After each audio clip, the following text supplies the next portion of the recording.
Hello, and welcome back to Profound. I'm sorry that we missed a day or two. I was away, and now I'm back, and I'm ready to talk about something that I've been wanting to talk about for a while, actually. I want to talk about scale. I know that sounds interesting, me saying scale, like, wait, what is he really talking about here? And I'll break it down. So, when you think about it on a perspective, let's say you're an ant and you're in your little city and you're at war with the termites. One thing I've noticed at my house is that the ants and the termites are at war constantly. And it's like this big drama that occurs behind the scenes, and no one really talks about it. Well, I guess because it happens everywhere, because the scale of ants is so large and there are so many places that they are just so insignificant to us, because there are so many more ants in this world than there are humans. And when it comes down to things, everything exists on a scale. Our life exists on a scale, and the universe exists on a different scale. The universe exists on such a large scale, to the micro to the macro. And I mean, we even discovered if you go so small in scale to the point where it's like there is just nothing, it's just infinite possibilities, it's nothing and everything at the same time, it's quantum, whatever we want to define it as, nothing has a defined position. It is all just it's random before it's been determined. I guess that's how we can define that.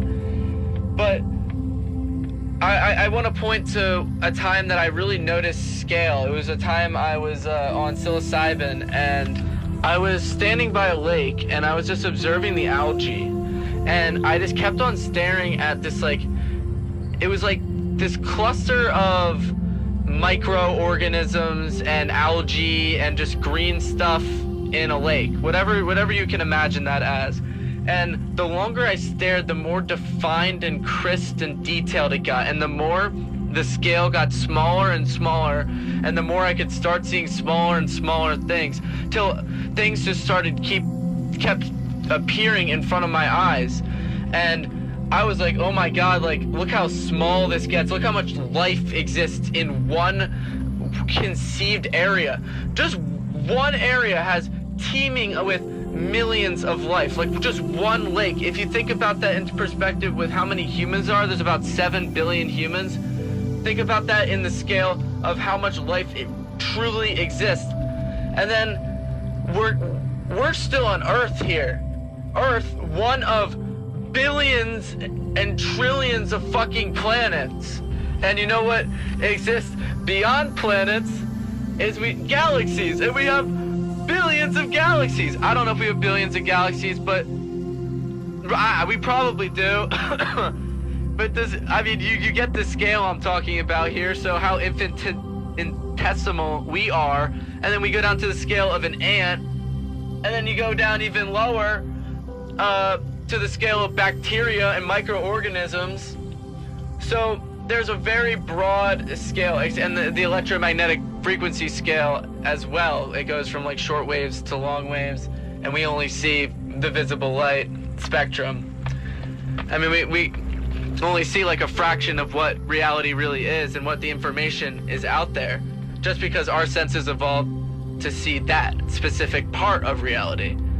And us humans, we think we know what is truly going on because we see certain things. And the materialist says, oh, only what I observe can be true. I mean, that doesn't really make much sense, because you can't really observe much, because we're only seeing a very small fraction of the information that's really out there.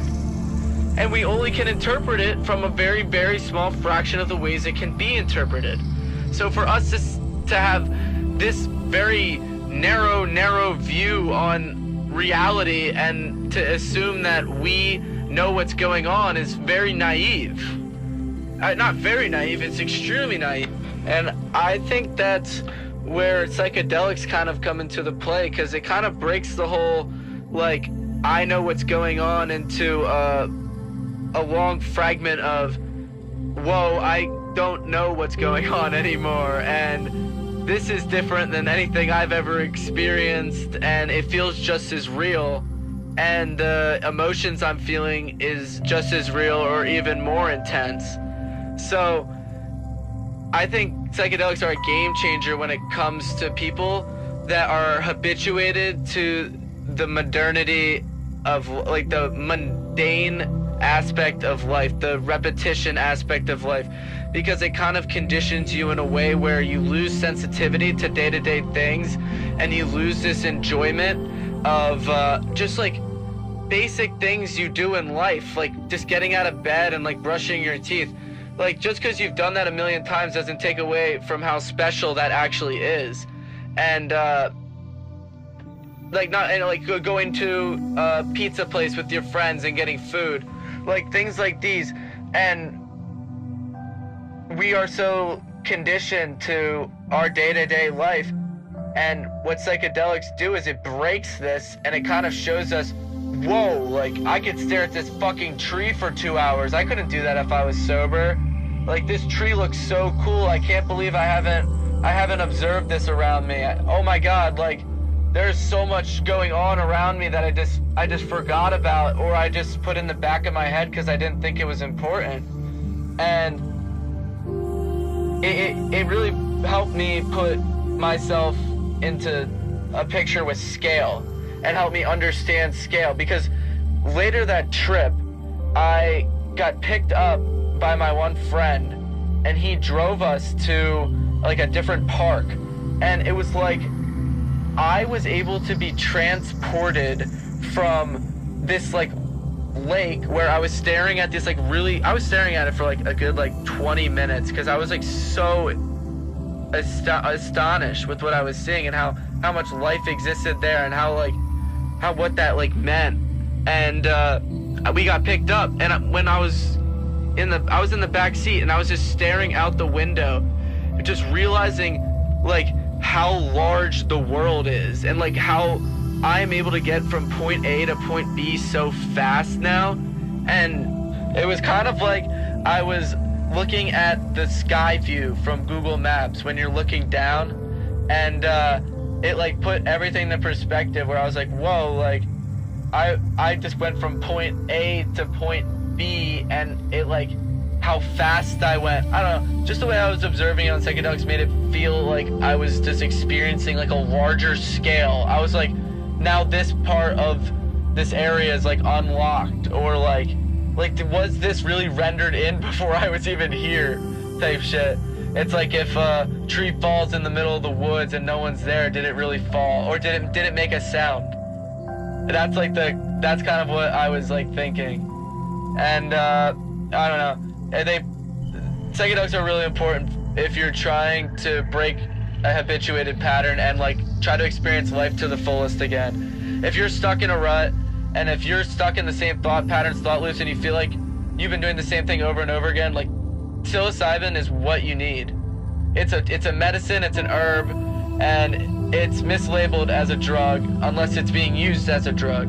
It can be used as a drug, and it can be used as a medicine. There's a difference between the two, and I think the ancients knew the difference between the two, and that's why it has always been such a spiritual thing to do these sort of psychedelics, and they are not abusing them as well. And they're not abusing them like they would in a drug. And I'll get back to scale real quick. I kind of want to go back to like the micro scale, because one of the most interesting things in modern science is the field of quantum science. It's brand new, and I think I just saw that a scientist like froze light for the first time into a solid, which is kind of insane, because everything is just light interpreted as solid, because matter is this frequency vibrating at a certain resonance, creating structure, and our brains have maps of what we interpret this information as, and that is our reality, that is an input.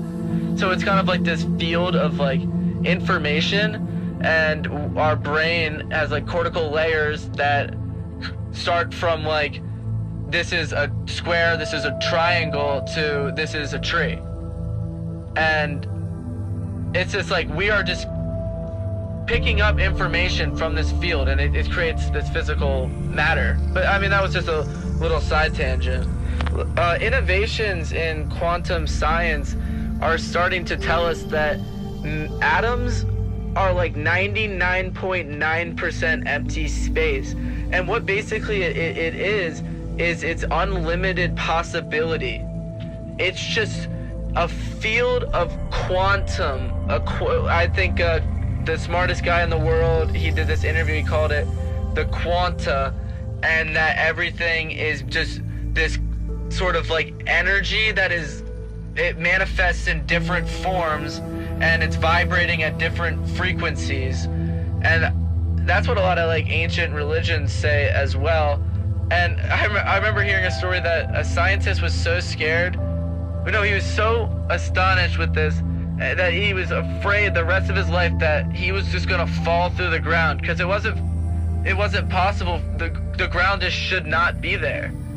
And it's just it ties back more into like we create our own reality, and that's what like going to the smallest scale is starting to tell us. It's like nothing's here, because this is kind of like, this is like the feed.